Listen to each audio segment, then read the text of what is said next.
નમસ્કાર વિદ્યાર્થી મિત્રો, અત્યારે આપણે ચેપ્ટર 2 આર્થિક વિકાસના નિર્દેશકો કરી રહ્યા છીએ, જેમાં આપણે આર્થિક વૃદ્ધિ અને આર્થિક વિકાસનો અર્થ જોયો અને બંને વચ્ચેનો તફાવત પણ જોયો. ત્યાર પછી આપણે આર્થિક વિકાસના નિર્દેશકોમાં બે નિર્દેશકો, એક તો રાષ્ટ્રીય આવકનો વૃદ્ધિ દર અને બીજું માથાદીઠ આવકનો વૃદ્ધિ દર, આ બે નિર્દેશકો જોયા.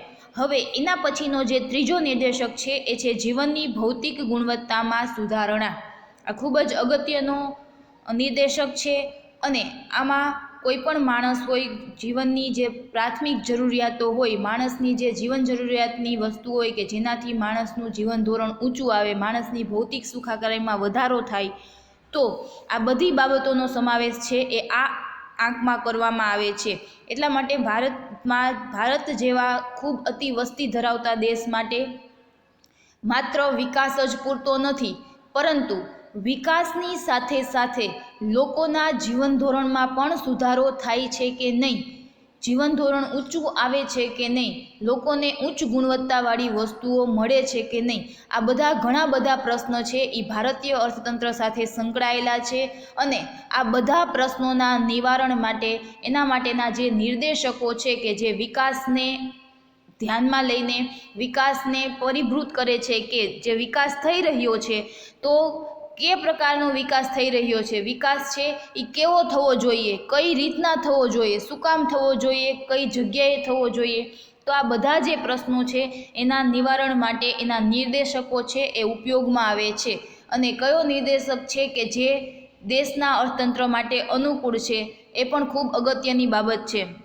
તો આપણો ત્રીજા નંબરનો જે નિર્દેશક છે એ શું કહેવા માંગે છે, તો કે આર્થિક વિકાસનો હેતુ હંમેશા લોકોના જીવન ધોરણમાં સુધારો કરવાનો હોય છે. કોઈ પણ દેશ હોય, ભારત જ નહીં પરંતુ દુનિયાના કોઈ પણ દેશ હોય, તો એનો જે વિકાસ થવાનો હેતુ હોય, દેશનો વિકાસ થાય છે તો એની પાછળનો મુખ્ય હેતુ શું હોય, તો કે દેશની જે પ્રજા છે, દેશના જે લોકો છે એના જીવન ધોરણમાં સુધારો, એ એક મુખ્ય હેતુ હોય છે. તેથી કોઈ પણ દેશમાં આર્થિક વિકાસ થયો છે તે બીજા દેશો કરતાં કેટલો વધારો છે અથવા તો ઓછો છે તે માપવા માટે માનવ જીવનની ભૌતિક ગુણવત્તાનો નિર્દેશક સ્વીકારવામાં આવે છે.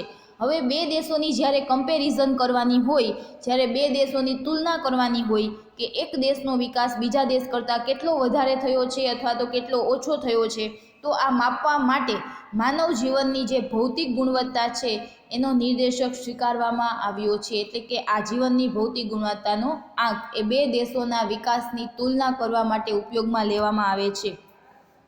હવે જીવનની ભૌતિક ગુણવત્તા એટલે શું? સૌથી પહેલાં તો આપણને એ ખબર હોવી જોઈએ કે ભૌતિક ગુણવત્તા એટલે શું. જીવનની ભૌતિક ગુણવત્તામાં કઈ બાબતોનો સમાવેશ થાય? માનવ જીવનની ભૌતિક ગુણવત્તા વિવિધ વસ્તુઓ અને સેવાઓની વપરાશના ધોરણો પર આધારિત છે. માણસ જે પણ કાંઈ વસ્તુ અને સેવાનો વપરાશ કરે છે એ વપરાશના જે ધોરણો છે, કેટલા પ્રમાણમાં વસ્તુનો વપરાશ કરે છે, કયા પ્રકારની વસ્તુઓનો વપરાશ કરે છે, તો એના ઉપર આધારિત હોય છે. કોઈ પણ માણસની જીવનની જે ગુણવત્તા છે એ વસ્તુ અને સેવાની વાપરવાની ધોરણ પર આધારિત હોય છે. વપરાશના ધોરણો એટલે સમયના કોઈ એક ગાળા દરમિયાન વ્યક્તિ અથવા વ્યક્તિના સમૂહ દ્વારા, હવે ધોરણો કોને કહેવાય? વપરાશના ધોરણો એટલે શું? તો પેલું, વપરાશમાં લેવાયેલ ખોરાક, બળતણ તથા અન્ય બિનટકાઉ વસ્તુઓ, એનો સમાવેશ પણ જીવન વપરાશની જે મુખ્ય વસ્તુઓ હોય કે જેનાથી માણસની ભૌતિક ગુણવત્તામાં વધારો થાય, તો એમાં બધી બાબતો આવે. ખોરાક બનાવવા માટે બળતણની જરૂર પડે, એટલા માટે બળતણ પણ લીધું છે. પછી અન્ય બિનટકાઉ વસ્તુઓ, બિનટકાઉ વસ્તુઓ એટલે કેવી વસ્તુઓ? નાશવંત વસ્તુઓ, કે જે ફ્રૂટ, શાકભાજી, આ બધું જે છે કે જે માણસની જીવન જરૂરિયાતની વસ્તુઓ છે, માણસના ખોરાકમાં ઉપયોગમાં લેવામાં આવે છે. વપરાશમાં લેવાયેલ ટકાઉ અને અર્ધ ટકાઉ વસ્તુઓ. અને ત્રીજું, વપરાશમાં લેવાયેલ સેવાઓનો સમૂહ. જે પણ કાંઈ સેવાઓ વપરાશમાં લીધું હોય, સેવાઓ છે એ કયા કયા પ્રકારની હોય? સંદેશા વ્યવહાર, વાહન વ્યવહાર, બેન્કિંગ, વીમો, આ બધી જે બધી સેવાઓ છે તો એ બધી સેવાઓનો સમૂહ.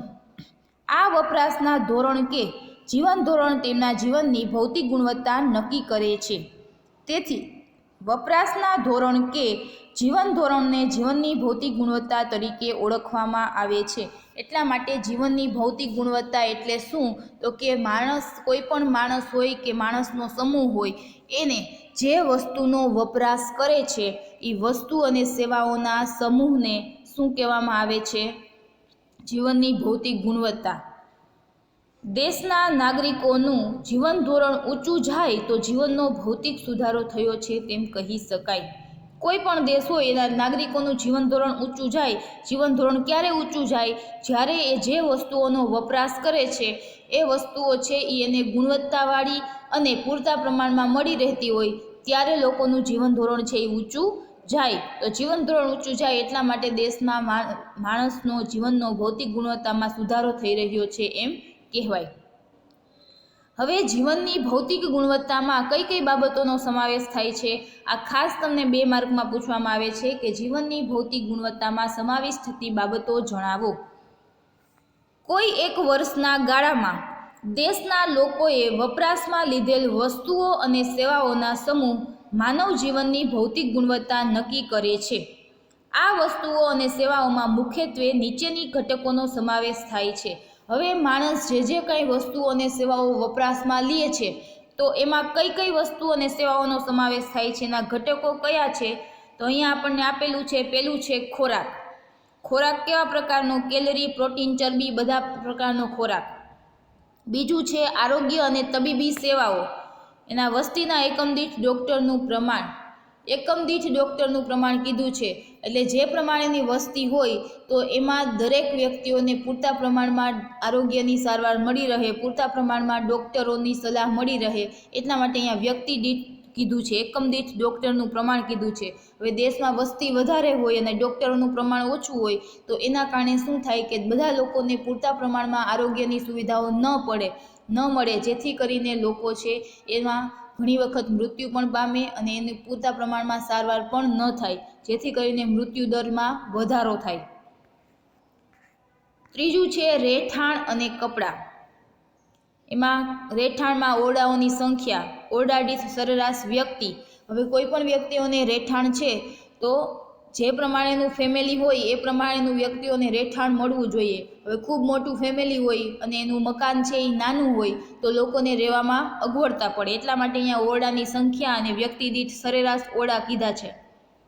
ચોથું છે શિક્ષણ અને મનોરંજન. હવે એમાં કેટલા ટકા વસ્તીને પ્રાથમિક શિક્ષણ, માધ્યમિક અથવા તો ઉચ્ચતર શિક્ષણ મળે છે એ પણ જોવું જોઈએ. શિક્ષણ મળે તો છે પણ શિક્ષણ છે એ કયું? ઘણાને માત્ર અને પ્રાથમિક જ મળતું હોય, ઉચ્ચ શિક્ષણ ન મળતું હોય તો શિક્ષણ છે એ બધા પ્રકારનું, પ્રાથમિક, માધ્યમિક અને ઉચ્ચ કક્ષાનું. મનોરંજનમાં ટીવી છે, થિયેટર્સ છે વગેરે. પાંચમું પરિવહન અને માહિતી પ્રસારણ સેવાઓ, વસ્તી દીઠ રસ્તા, રેલવેની લંબાઈ, ટેલિફોન સંખ્યા વગેરે. પરિવહનમાં શું આવે તો કે માણસને વાહન વ્યવહારની જે પૂરતી સુવિધાઓ હોય તો એમાં રસ્તા, રોડ રસ્તા છે એ કેવા છે, રોડ રસ્તાની લંબાઈ. રેલવે છે તો રેલવેના સુવિધાઓ, રેલવેની લંબાઈ. પછી માહિતી પ્રસારણ માટે પૂરતા પ્રમાણમાં ટેલિફોનની સંખ્યા. છઠ્ઠું છે ઉર્જા શક્તિ. એમાં માથાદીઠ ઉર્જાની વપરાશ. ઉર્જા શક્તિમાં બધા પ્રકારની ઉર્જા આવી જાય, આપણે જે વાપરીએ છીએ, વીજળી છે બરોબર, પૂરતા પ્રમાણમાં બળતણ છે, પવન, હવા, તો આ બધી જે સૂર્યપ્રકાશ છે તો પૂરતા પ્રમાણમાં દરેક વ્યક્તિઓને ઉર્જા છે એ મળે છે કે નહીં, એટલે માથાદીઠ ઉર્જાનો વપરાશ છે એ ધ્યાનમાં લેવામાં આવે છે. સાતમું છે દેશની વસ્તીને મળતું પીવાનું ચોખ્ખું પાણી. હવે દરેક વ્યક્તિને પીવાનું પાણી તો મળે છે પણ એ પાણી કેવું છે? ચોખ્ખું છે કે પછી પાણીની ઘણી જગ્યાએ સુવિધાઓ પૂરતા પ્રમાણમાં હોતી પણ નથી. તો આ પાણીની જે સુવિધાઓ છે તો એ કેવી છે? પૂરતા પ્રમાણમાં છે કે નહીં, ચોખ્ખું પાણી મળે છે કે નહીં, તો એનો પણ સમાવેશ ભૌતિક ગુણવત્તામાં થાય છે. લોકોનું સરેરાશ આયુષ્ય, મેક્સિમમ માણસ કેટલું જીવશે, સરેરાશ આયુષ્ય. બાળ મૃત્યુનું પ્રમાણ. અને 10મું છે ડ્રેનેજની સુવિધા. ડ્રેનેજ એટલે ગંદા પાણીના નિકાલની જે સુવિધાઓ હોય, ભૂગર્ભ, ગટર ને એ બધું, તો એ પૂરતા પ્રમાણમાં યોગ્ય, કેમ કે જો ગંદા પાણીનો, ગંદકીનો યોગ્ય નિકાલ ન થતો હોય, ગંદકી એમનેમ થતી હોય તો એના કારણે બીમારીમાં વધારો થાય, હવા છે એ પ્રદૂષિત થાય, તો એ પણ પૂરતા પ્રમાણમાં દરેક માણસને મળે છે કે નહીં. તો ડ્રેનેજની સુવિધા છે એ પણ ખૂબ અગત્યની છે. જો કોઈ જગ્યાએ કચરાનો યોગ્ય નિકાલ ન થતો હોય, પાણીનો યોગ્ય નિકાલ ન થતો હોય તો ગંદકી પ્રસરાય, મચ્છર, મલેરિયા બધું થાય, જેના કારણે લોકોનું આરોગ્ય છે એ કથળે, લોકોને ચોખ્ખી હવા ન મળે, પ્રદૂષણમાં વધારો થાય.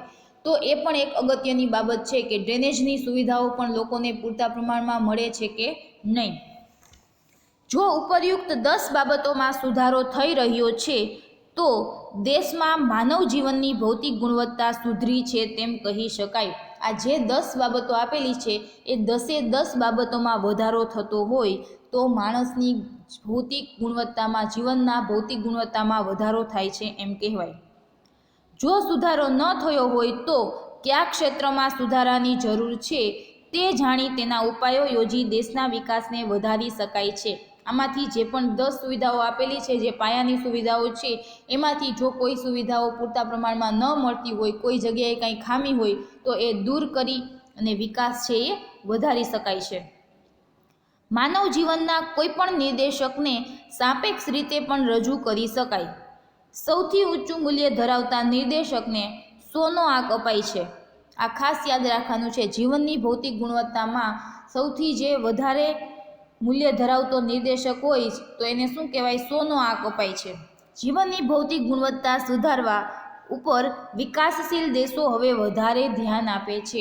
જે વિકાસશીલ દેશો છે તો એ દેશો છે એ લોકોના ભૌતિક જીવનના ધોરણમાં વધારો થાય, લોકોના માનવ જીવનમાં ભૌતિક ગુણવત્તામાં સુધારો થાય, લોકોને દરેક પ્રકારની સુવિધાઓ છે એ પૂરતા પ્રમાણમાં મળી રહે તો એના કારણે લોકોના જીવન ધોરણમાં સુધારો થાય, જીવન ધોરણ ઊંચું આવે. તો એના ઉપર હવે બધા દેશો છે એ વધારે ભાર મૂકે છે, વધારે ધ્યાન આપે છે. એના પછીનો જે નેક્સ્ટ ટોપિક છે એ છે જીવનની ભૌતિક ગુણવત્તાનો આંક, physical quality of life index, PQLI.